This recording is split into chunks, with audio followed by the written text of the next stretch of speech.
Good evening, everybody. Welcome to day number 87. Okay, first of all, let's just go ahead and say it. It's a miracle that I'm here. Literally, you can see I'm still panting. Jeff Burnett, welcome from Forest Hill. So here locally, we're having terrible thunderstorms. And of course, I'm usually locked and loaded by 7:30 and then finish putting the finishing touches on it. And our power and internet started going out. No, it was not the KGB. It was the thunder and lightning. So I was only able to pull this off in about the last 15 minutes, getting the entire studio refired up, everything ready to go. And it was tough. But we're here. Everything is ready, and I'm catching my breath.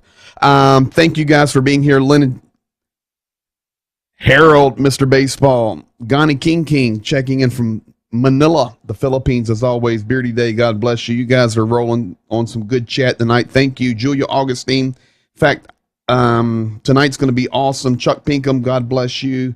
Let me flip over here. Rick Berry, Medic Trevor, learn me something, brother. Get ready. Learn something that leads to peace. Agreed with that. Paul Kiss, Julia, Jeanette, Greensburg, and Harrison City, Pennsylvania. Rita Berryman, God bless you. Eric Wood, North Carolina. We going to crash tomorrow, Beard? I'm ready to bye.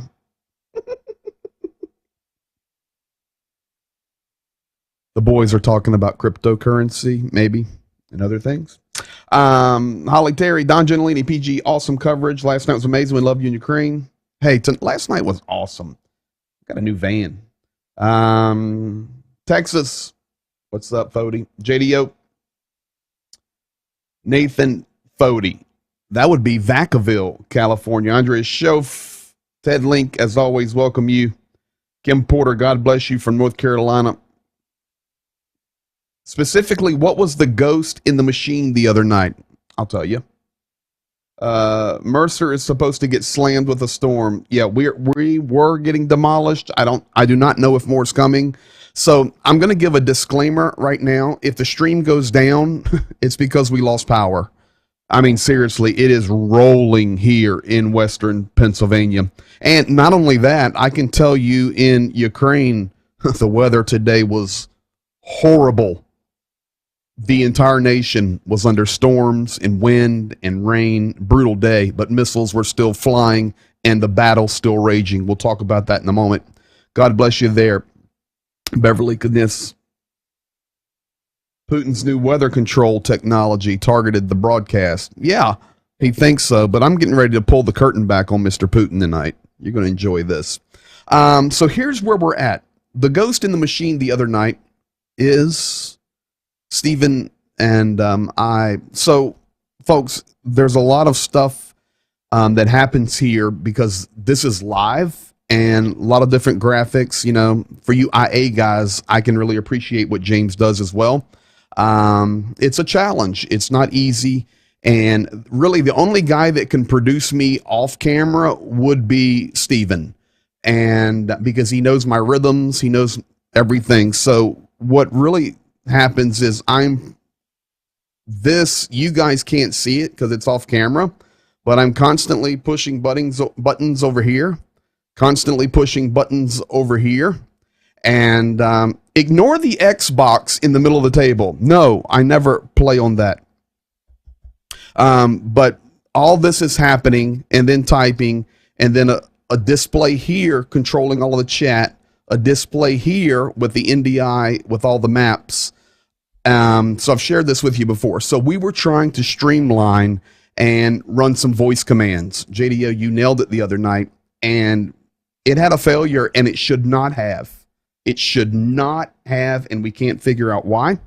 But the voice commands would have helped me with some of the simple production things so I can focus more on the camera and sharing the content and talking to you guys. So that was a disaster. And then the disaster continued going downhill. And as folks were texting me later, it was the best laugh they had all week. I'm glad that I could entertain you guys, but that's what the deal was there. All right. Good evening to you, Michael Johnson. God bless you. Yeah, it's raging really good outside. So, folks, tonight is a big night, and I just want to be honest with you. Tonight, I'm going to show quite a bit of video. In fact, so a fat finger incident? No, it was a vocal, no fat fingers. It was a vocal command. You guessed right. I worked about 8 hours today editing a tribute to Azovstal. And I'm going to play it at the end of the broadcast tonight. We'll get to that. But I spent all day editing it. Now, tonight, I'm going to load it up individually as a short because the world needs to see this. I think it is of the quality that will tell the story. And tomorrow night on the broadcast, I'm going to make sure everybody has the link on YouTube. And I'm going to ask all of you guys to share it. Like, seriously, share it. Make an effort to share it because I think you will appreciate it and understand as well. This is the story that needs to be told. So, yes, I did get this. I did get this in Spectrum Alert Service Outage. Hello, Holly. There is currently a Spectrum, that's our internet service outage at the following address. PG Palatial Studios, Greenville, PA. Well, I added the PG Palatial Studios in the last 30 seconds. That's why I was panting. So hopefully, folks, may the Lord be with us for the next 40 minutes or so. Now, I want to start here. Mr. Putin, 1990, this was the NATO map. This was the picture of NATO. And I'll make it a little bit bigger for everybody. You could see Russia and, Ukraine, Belarus, the Baltics, that at that point in time when the Soviet Union was falling, of course, all in the red, and then the pink nations, that next line, were members of the Warsaw Pact. Unfortunately, Mr. Putin, trying to make himself stronger and more of a barrier, just watch the map change. This is 2022. Russia has backed up. Belarus, we could color it red, but we do not officially. And NATO has grown, and Sweden and Finland are coming on board, and that's going to happen. So you can see the difference there. This is 1990. That's 2022. Good job there, Mr. Putin. Now, very, very tough day in Ukraine today, but I want to start with something tonight. I've got some video in from channel 1+1, and this is a major Ukrainian broadcast company, but they did a little piece on the fighters that are there helping the Ukrainians. Last night, I shared with you about the Russian, the Svoboda, the freedom forces that were there fighting for Ukraine, pure Russians. But folks, I got news for you. There's a lot of Americans there. There's a lot of Canadians, Koreans, Brazilians. There are a lot of foreign fighters there. And here is just a quick little look. I think you'll enjoy this. За нашими даними, десятки тисяч іноземців 30 національностей легально воюють зараз проти Російської Федерації. Проти радянської воєнної школи і пострадянського озброєння тут воює західна зброя і люди із західним військовим досвідом. Не всі витримують, важко, але ті, хто залишається, кажуть, що будуть з Україною до кінця. Американець філіппінського походження Рад геть не схожий на брутального воїна. Широка посмішка, ввічливі манери. Навіть не скажеш, що хлопець 4 роки прослужив морпіхом. Моя спеціалізація? Часом кулеметник, часом гранатометник, на всі руки майстер. Працюю навіть з джавелінами. Речі, які потребують тижнів або місяців навчання в західних арміях, ми тут вивчаємо за кілька днів. Тут немає симуляторів або тренажерів. Усе бойове.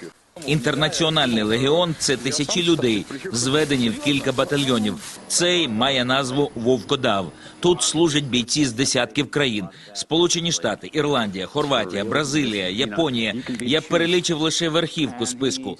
Ключові посади займають українські офіцери. Дехто з іноземців розриває контракт після першого ж обстрілу. Глену, єдину дівчину в батальйоні, це не зупиняє. Тих, хто залишив батальйон після першого важкого обстрілу, вона не засуджує. Але 21-річна американка виявилась набагато сміливішою, аніж старші чоловіки. Вся справа в мотивації. Якби я була солдатом російської армії, я б подумала, чи виконую я законні накази. Я прийшла, щоб зупинити їх. Бо те, що вони роблять, це негуманно, неправильно і несправедливо. Кріс, колишній морський піхотинець, один з таких відчайдухів, вважає себе щасливчиком. Повернувся без жодної подряпини з Іраку та вижив під час російського ракетного обстрілу на Яворівському полігоні.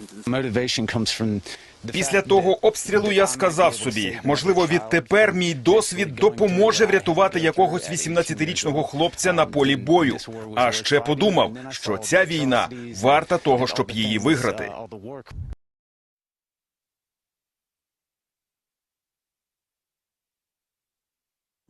And those guys are there. That group was interviewed. They're in the Kharkiv Oblast.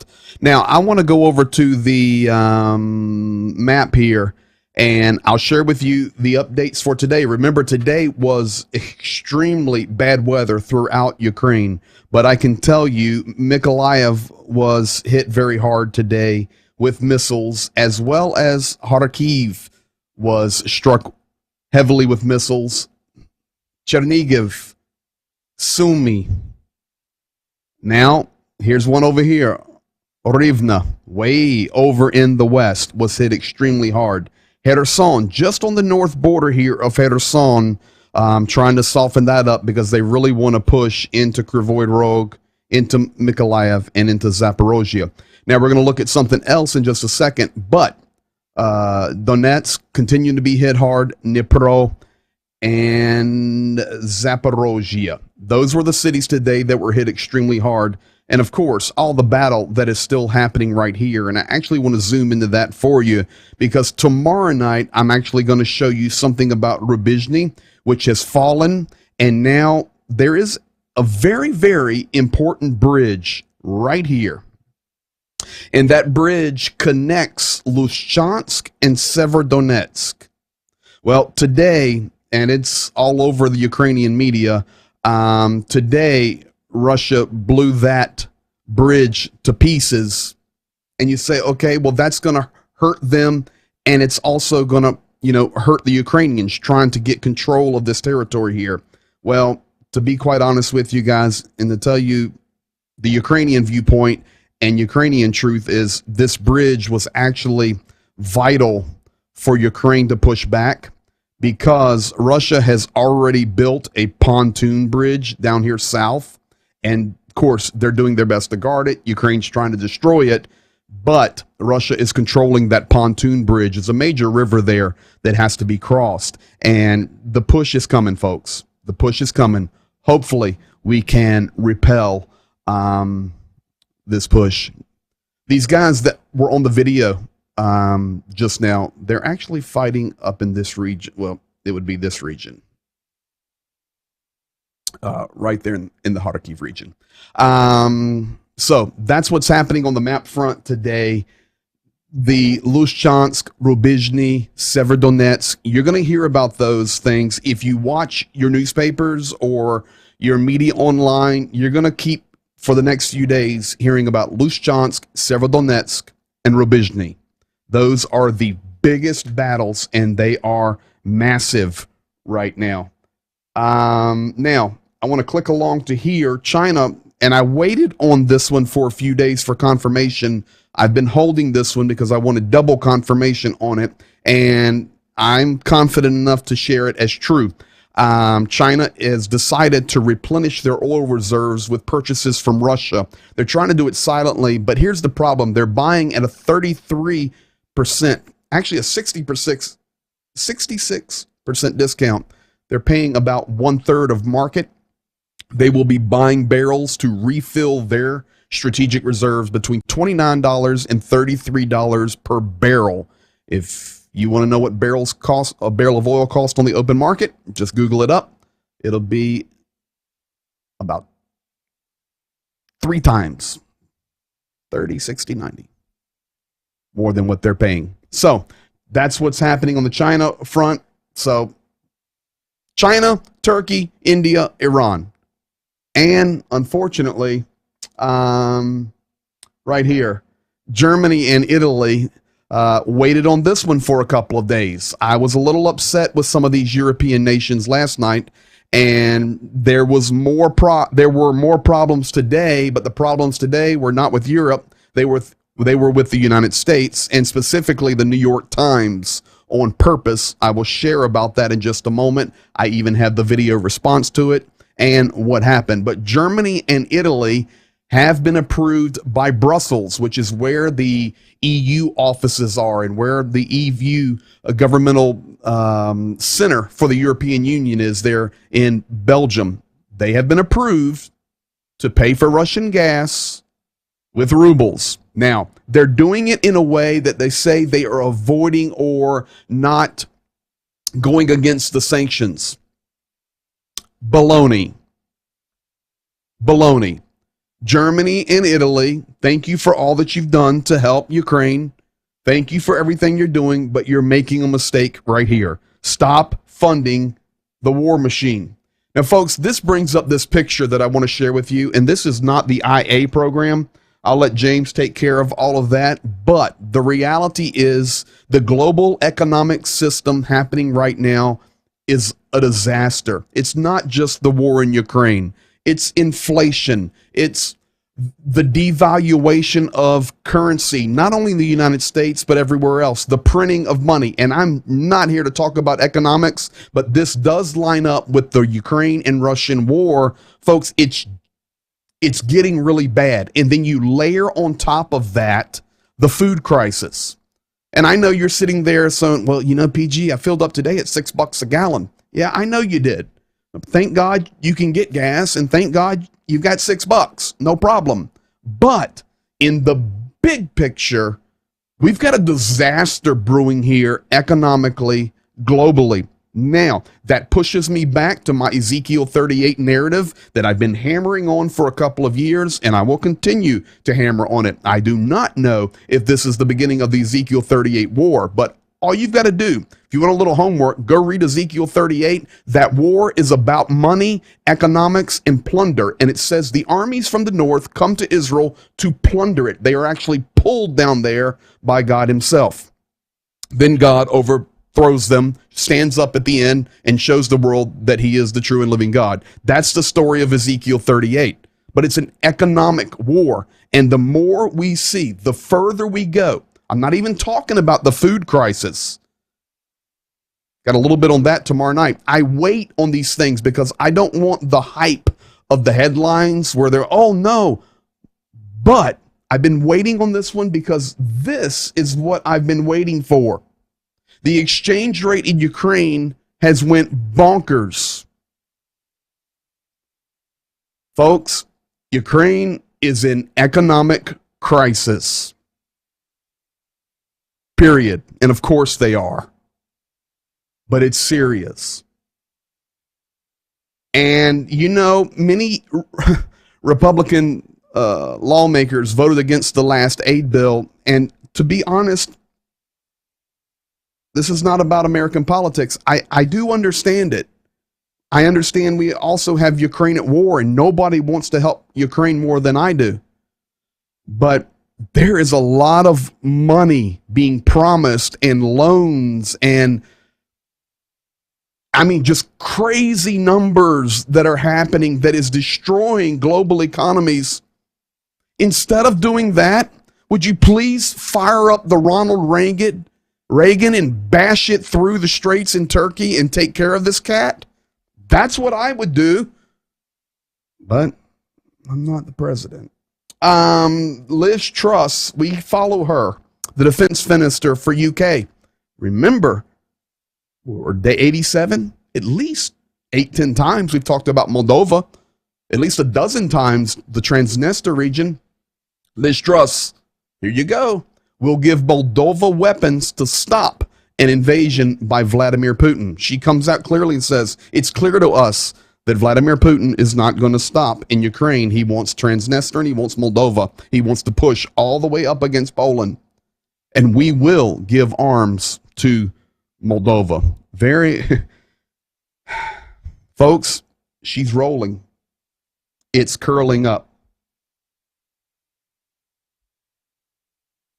Anyone that pays in rubles, it's helping Putin.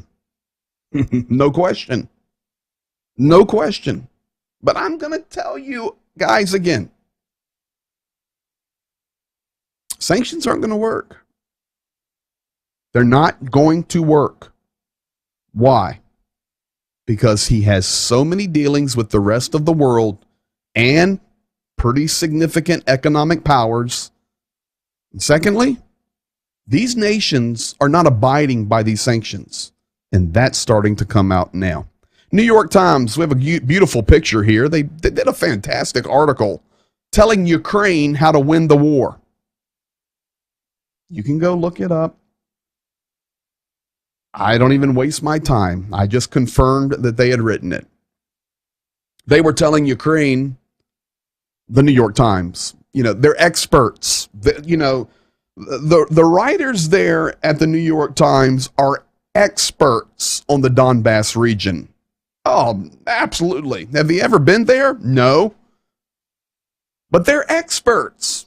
So they wrote this big thing, and it's the New York Times, about advising Ukraine to give up its territory now. You've already lost Mariupol. Go ahead and give away these other regions, secure your border, and be done with this war. All you did, New York Times, is show your ignorance. Podolyak, boiling. Who is he? President's right-hand man. Here you go. Привіт. У мене є дуже маленька і коротка ремарка про війну. Про ту саму війну, в якій Україна все вже розуміє. Так ось, якщо ти знаходишся за 1000 чи більше навіть кілометрів від місця подій, то тобі видається, що ти глобально все розумієш. Особливо про Російську Федерацію. Особливо про те, що треба піти на маленькі поступки цій країні для того, щоб підписати мирну угоду. Так ось, будь-яка поступка Російській Федерації – це абсолютно точно набагато більш потужна війна в набагато коротші терміни. Тобто відкладена війна. Хочемо війну ще більшу? Хочемо ще більш криваву війну? Хочемо втягнути в це якомога більше людей? То давайте підемо на поступки Росії. Але Україна все розуміє інакше. Для нас принципово ніяких поступок, для нас принципово звільнити свої території і для нас принципово відкинути Російську Федерацію в своєму розвитку туди, де вони мають знаходитись в середньовіччі. Тому стратегія України абсолютно зрозуміла. І не треба пропонувати нам нездійсненні плани, щоб зберегла свою фізіономію Російська Федерація. Ні, Україна буде вирішувати свою долю. I think the New York Times and Macron, anybody else that wants to tell Ukraine how to win the war, I doubt they're going to do that anymore. Or if they do, they're going to get it smacked back. Ted Moore, sanctions really only hurt the citizens. That is correct. Those in command feel no personal loss.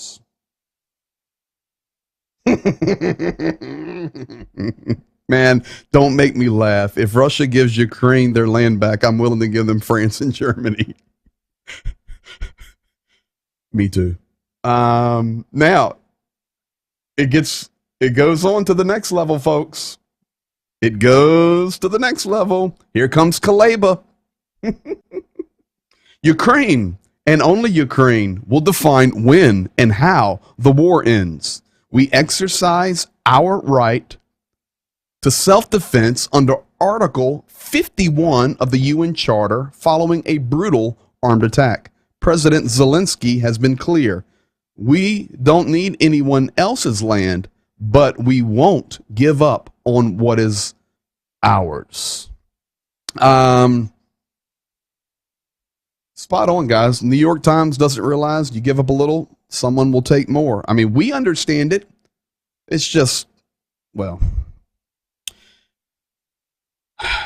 I keep our politics out of this. This is about Russia and Ukraine. I don't go sideways.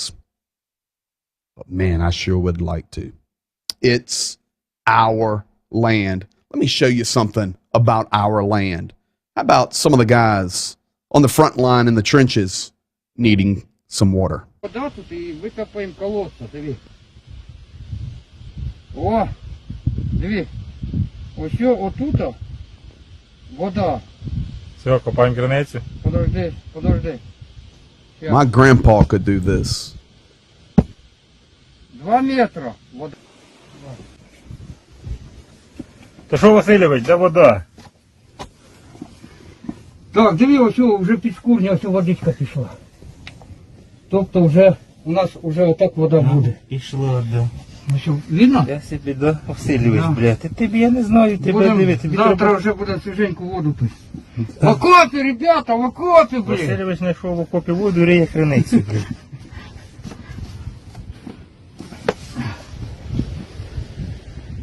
Давай.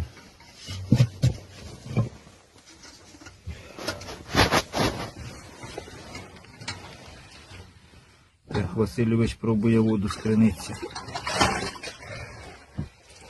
Дивіться, водичка чистесенька. Дуже чисто. Що, Васильович, будеш пробувати? На, щас.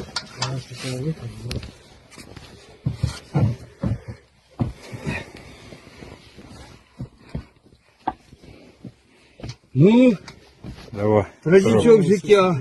Добре.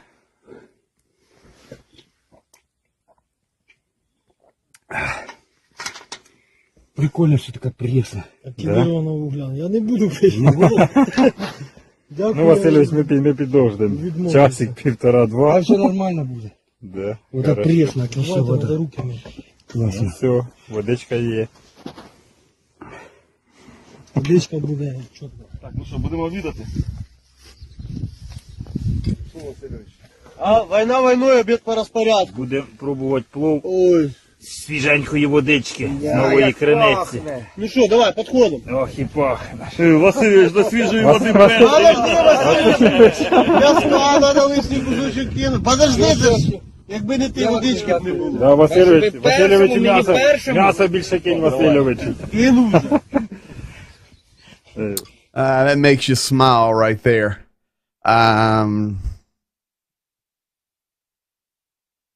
Man, Ted Morris is quoting the UN Charter. Go ahead. Love it. Yeah, isn't that cool? That's Ukrainian land right there, man. And they're in the front lines, they're in the trenches, and got to have some water. So I want to introduce you guys, and folks, you guys get ready.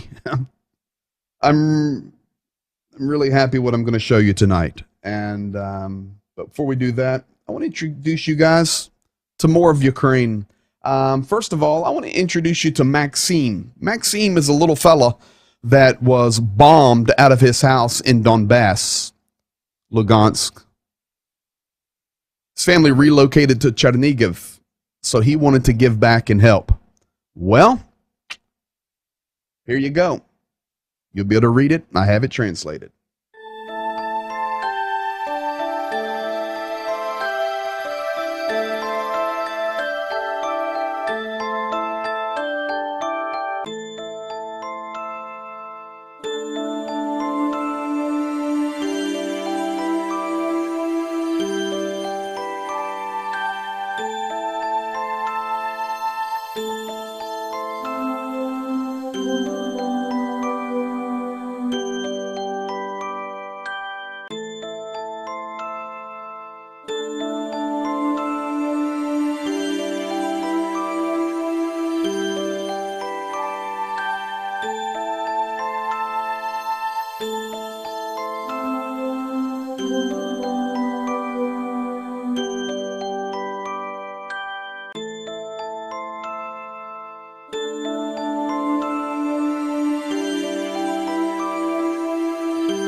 Well, you know, Ukraine's full of Nazis and, you know, they need to be exterminated. I want you just to think for a second. Oh, man, I got my butter knife up here. Where's my little pen? I want you to think for a second.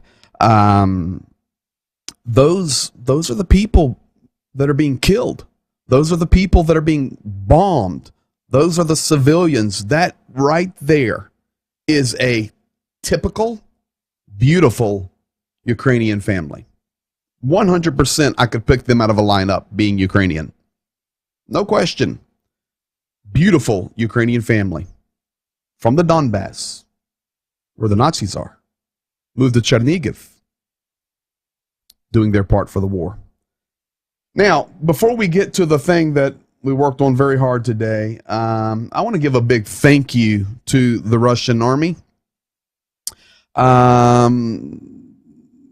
You know, sometimes, and actually I was talking with one of our viewers, Don Gentilini, today about, okay, you know, make sure we're careful on when we show faces or don't show faces now, because now we have more POWs, more well-known POWs from Azovstal. And, you know, I told you last night that I had to delete those messages, and we just look out for the security, which we do. But very thankful to the Russian army for giving up some of their own security to the Ukrainians. You see, it's not only Russia that has intelligence rolling on, but the Ukrainian intelligence is pretty amazing. there were some journalists doing a report on active military operations for the Russian military. Of course, the Ukrainians saw it, and, well, I'll just let you see it here. So, you know what? Be careful what you share. And this is Russian media, Russian television, Russian journalists, and then we have some Ukrainian stuff at the end, but you'll see. DNR is Russian troops.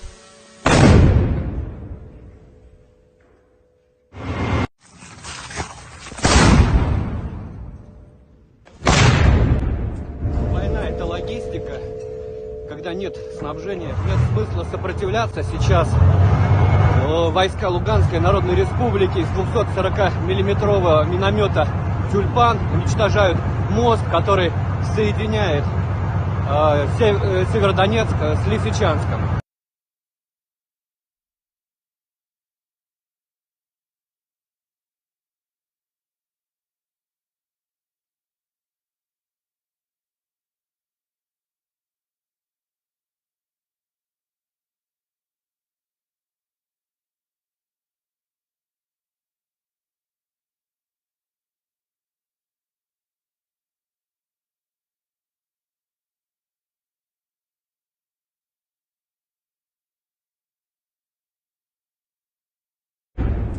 Война — это логистика. Когда нет снабжения, нет смысла сопротивляться.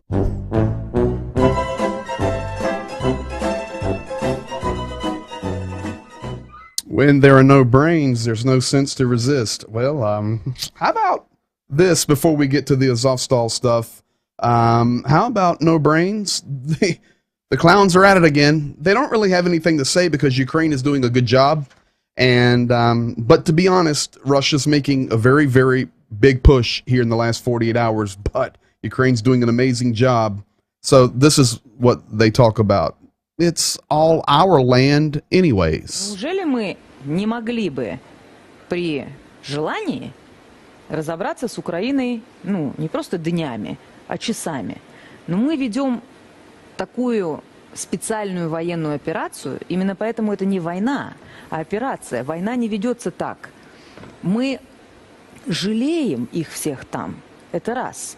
Второе, мы понимаем, что там очень много наших людей, которые заложники их всем. Вот заложники всех не наших, которые там. Но и на них же не написано, кто какой. Правда же? Это мы потом будем разбираться. И нельзя же их вот просто как-то сепарировать. Одних туда, этих сюда, и вот по этим-то там, условно говоря, с арматом. Ну, невозможно. Третье, это же нам восстанавливать. А кому?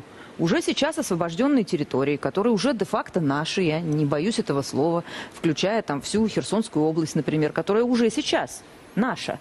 И мы рассчитываем, конечно, что она не последняя, которая наша. More of the peanut gallery at it, but I like to share some of it with you because I promise you, I'm telling you, everybody in the Russian households, all throughout Russia, they're watching it. Notice what she was talking about, the Sarmat. That's a nuclear weapon. Regardless, it's just talking heads, but they keep talking.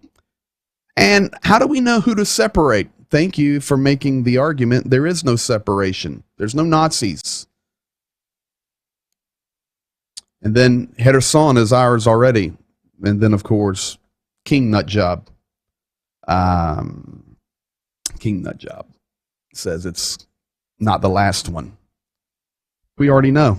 And that is why Mistrust is desiring to send weapons to Moldova. Folks, they're not going to stop. And I'm going to tell you tonight, with the fall of Mariupol, and it has fallen now, officially. In fact, Russified schools are to open. It's completely 100% under Russian control. It's fallen. This will energize them a little bit. We'll see. I want to give you two stories to finish out tonight, and we're going to be right on time. So first one I'm going to share with you, and this is a lady from Mariupol. And then After that, I'm going to share with you what I worked on all day. Here we go. I call this Mariupol Granny. После ДНР, подъезжаем к очередному, я уже не смотрю. Я уже не смотрю, что там за пост. И вдруг мне кто-то говорит, это что ты? Как Украина? Я просто обомлела. Украина. То есть обрадовались? Не то слово. Обрадовались это мороженому в жаркий день. А мы приехали в Украину. Всю жизнь старалась забыть, а пришлось все вспомнить. Просто как бы переключатель раз, и я там. Я там в этом ужасе. А потом, через 86 лет, я в ужасе блокады Мариуполя. Знаете, в Мариуполе очень запечатлелась Приморский бульвар. Красивая, прямая, светлая улица. И лавочки для отдыхающих. И на одной такой лавочке присел человек. И ему снарядом, себе показывать, разнесло вот так лицо, снеслось, чесало. И он сидел несколько дней. Наш дом сгорел, взорвался, а соседний целый. Мы приходим туда и живем там. Ну, что делать, да? И этот теперь сгорел. Вот. Переходим в следующий. Ну и мы решаемся на крайнее, что все, дальше идти некуда, или нас тут зачистят уже со всеми этими руинами. Мы все как бы свидетели вот этого массового убийства граждан соседней страны. И мы не имеем права молчать, иначе мы соучастники этого убийства. Господин Путин, подумайте, прекратите эту бойню. Лучше бы это был фейк, вы понимаете, а не такая правда.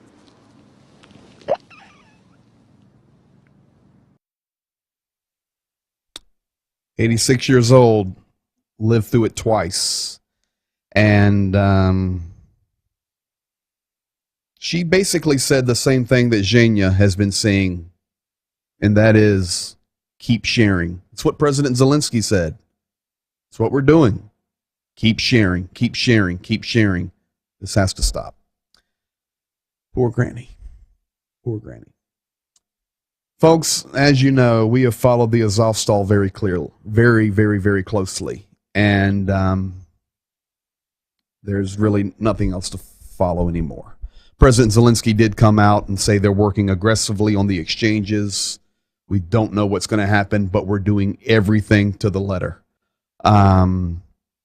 Received a video a guy had made. He had been in the Azovstal for 84 days.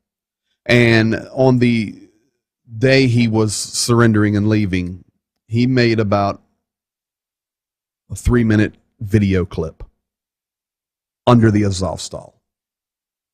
I was talking with some guys earlier today, and I said, man, we got to share this. They go, oh, yeah, share it. You got permission. Let it roll. And so I give him credit at the end. We've added some music, all different things. No talking. This is what I call my tribute to the Azovstal. And if this doesn't tell you the story, then I do not know what will. Ladies and gentlemen, this is what I call Azovstal memory.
Well, I think that's enough for tonight. I do have to fix the misspelling of following, but I didn't even know if I was going to be able to make it out of that one. I worked on it all day. That's my tribute.